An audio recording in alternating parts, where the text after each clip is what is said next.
Perkenalkan, nama saya Muhammad Isa Ansari. Saya kuliah di STKIP Bima dengan jurusan Ekonomi semester 2. Video ini dibuat untuk memenuhi tugas dari dosen pembimbing, Ibu Dewi Ratna Muhlisa SE M Hum, yang mengenai tentang sejarah asal-usul suku Bima dan kebudayaan. Bima adalah sebuah kota otonom yang terletak di Pulau Sumbawa bagian timur, Provinsi Nusa Tenggara Barat, Indonesia. Suku Bima atau biasa disebut juga suku Dombojo merupakan etnis yang mendiami Kabupaten Bima dan Kota Bima.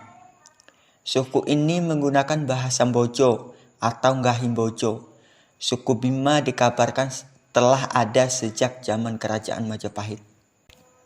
Ada beberapa versi yang mengatakan tentang asal mula kata Bima menjadi suku tersebut. Yang pertama, ada pendapat yang mengatakan Bima berasal dari kata Bismillahirrohmanirrohim. Hal ini karena mayoritas suku Bima beragama Islam. Yang kedua, menurut sebuah legenda, kata Bima berasal dari nama raja pertama suku tersebut, yakni Sang Bima. Nama Bima sebenarnya merupakan sebutan dalam bahasa Indonesia, sedangkan masyarakat Bima sendiri menyebut dengan kata Bojo. Dalam suku Bima sendiri terdapat dua suku, yaitu suku Donggo dan suku Bojo. Suku Donggo dianggap sebagai orang pertama yang telah mendiami wilayah Bima. Adapun sejarah Bima menurut legenda yang tertulis dalam kitab PO, suku Bima mempunyai 7 pemimpin di setiap daerah yang disebut Cuhi. Pada masa pemberontakan di Majapahit, salah satu dari Pandawa 5, Bima, melarikan diri ke Bima melalui jalur selatan agar tidak ketahuan oleh para pemberontak, lalu berlabuh di Pulau Satonda. Setelah berlabuh, Bima menetap dan menikah dengan salah seorang putri di wilayah tersebut. Hingga memiliki anak, Bima adalah seseorang yang memiliki karakter kasar dan keras, tapi teguh dalam pendirian serta tidak mudah mencurigai orang lain. Karena itulah, para Cuhi mengangkat Bima menjadi raja pertama wilayah tersebut, yang kemudian menjadi daerah yang bernama Bima. Sang Bima dianggap sebagai Raja Bima pertama. Tetapi Bima meminta kepada para Cuhi agar anaknya lah yang diangkat sebagai raja, karena dia akan kembali lagi ke Jawa. Bima menyuruh kedua anaknya untuk memerintah kerajaan Bima, karena Bima berasal dari Jawa, sehingga sebagian bahasa Jawa kuno kadang-kadang masih digunakan sebagai bahasa halus di Bima. Adapun beberapa kepercayaan orang Bima, yaitu mayoritas suku Bima menganut agama Islam dan sebagian kecil menganut agama Kristen dan Hindu. Namun, ada satu kepercayaan yang masih dianut oleh suku Bima yang disebut dengan Pare Nobongi. Pare Nobongi merupakan kepercayaan asli orang Bima yang menganut kepercayaan terhadap roh nenek moyang. Dunia roh yang ditakuti adalah Batara Gangga sebagai dewa yang memiliki kekuatan yang sangat besar sebagai penguasa. Selain itu juga ada Batara Guru, Idadari Sakti, Jeneng, Robake, dan Rojim yang ditinggal di pohon atau gunung yang sangat besar dan dipercaya berkuasa untuk mendatangkan penyakit, bencana, dan lainnya. Juga terdapat sebatang pohon besar di Kalate yang dianggap sakti, Murmas, tempat para dewa Gunung Rinjani, tempat tinggal para Batara dan dewi-dewi.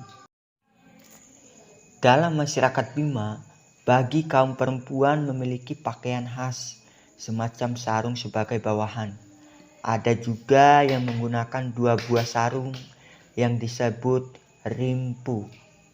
Rimpu merupakan salah satu pakaian tradisional yang berasal dari Provinsi Nusa Tenggara Barat, NTB. Pakaian rimpu adalah pakaian adat khas dari suku Bima yang mendiami wilayah NTB, tepatnya di Kabupaten Bima dan Kabupaten Dompu. Rimpu digambarkan dengan memakai sarung yang melingkar pada kepala, di mana yang terlihat hanya wajah pemakainya.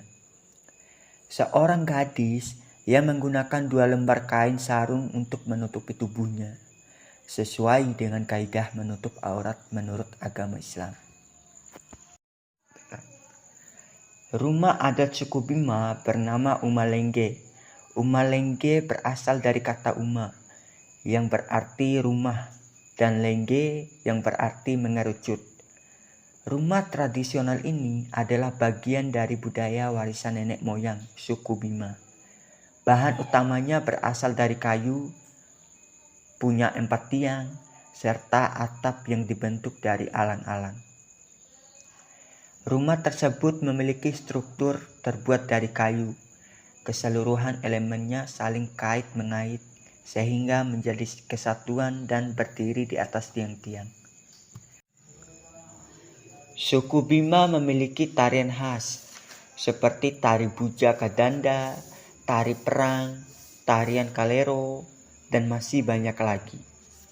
Tarian kalero yang berasal dari daerah Donggo Lama yang merupakan tarian dan nyanyian yang berisi ratapan, pujian, pengharapan, dan penghormatan terhadap arwah. Kesenian lain masyarakat Bima adalah perlombaan balap kuda.